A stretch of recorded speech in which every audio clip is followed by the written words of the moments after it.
Many people's favorite social media platforms just got caught making billions off ads that are literally designed to steal your money.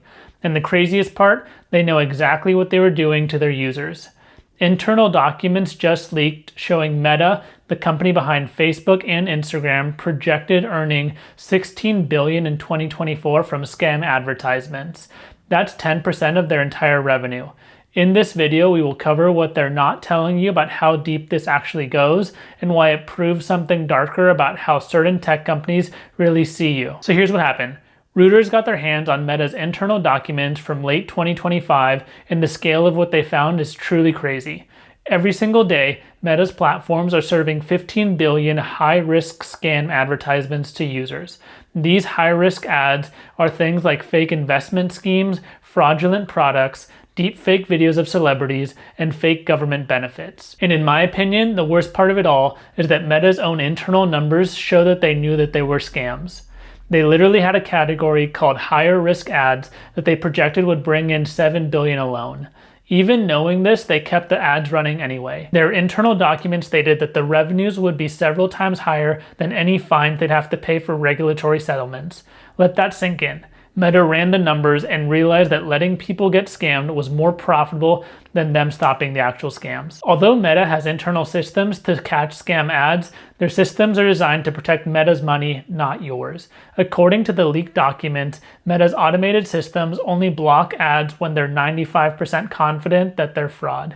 That means if there's even a slight chance that the ad might be legitimate, it stays up and keeps making them money. And it gets even worse. Meta caps how much their fraud teams can cost the money by blocking ads. This means there's a limit on how many scam ads they'll remove before removing too many of them cuts into their profits. Some high-value advertising accounts racked up hundreds of violations and still weren't banned because they were bringing in too much cash. Small advertisers were noted to even get 8 strikes for financial fraud before they were finally kicked off the platform. So what does this actually mean for regular people scrolling through Instagram or Facebook?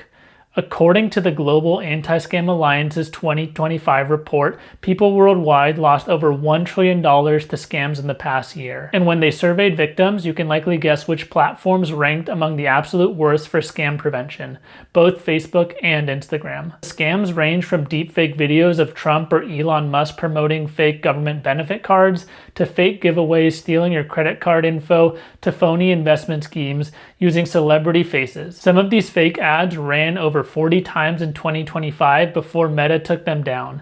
And here's the thing, these ads aren't just annoying. People are losing life savings, getting their identity stolen, and having their bank accounts drained. Real damage to real people, while Meta is focused on protecting their bottom line. So what does Meta have to say about all of this? Their spokesperson Andy Stone called the leaked documents a selective view that distorts Meta's approach. They claim that the 10% figure was just a rough and overly inclusive estimate. They also say they've removed 134 million scam ads in 2025 and that the complaints have dropped by 50%. Which sounds great until you remember they're still serving 15 billion high-risk ads every single day. The US Securities and Exchange Commission and UK Financial Conduct Authority are now investigating Meta for enabling financial scams. But based on Meta's own internal calculations, they've already decided that those fines will very likely be cheaper than actually stopping the scams. And here's what really gets me about this whole situation. In October 2025, right in the middle of the scam ad explosion, Meta withdrew from the Media Rating Council's brand safety audits. These are independent third-party checks to make sure platforms are actually protecting users and advertisers. They got the accreditation, then dropped it just 4 months later. Ariel Garcia from the watchdog group Check My Ad said that Meta likely sees oversight as an unnecessary expense and perhaps even as a liability. They're essentially implying that they likely don't want anyone looking too closely at what they're doing. And meanwhile, 2 former Meta executives who used to run their advertising integrity teams, Rob Learthen and Rob Goldman, were so concerned about this problem that they actually launched a nonprofit called Collective Metrics, which is specifically designed to increase transparency around scam ads. When the people who used to work inside the machine are calling it out, you know that something's broken. So here's what this all comes down to. Meta made a business decision that your safety was worth less than their profit margin. They built systems that prioritize revenue over removing scams. They calculated that the fines would be cheaper than fixing the actual problem. And when independent watchdogs tried to audit them, they backed out. This isn't just about Meta. It's about what happens when tech platforms get so big that harming users becomes just another line item in their quarterly earnings report. They're not asking, is this right? They're asking, is this profitable? And according to their own documents, scamming you is very, very profitable. If this makes you rethink the ads you click on while scrolling through your feed, hit subscribe and leave your comments below. I read and respond to every comment.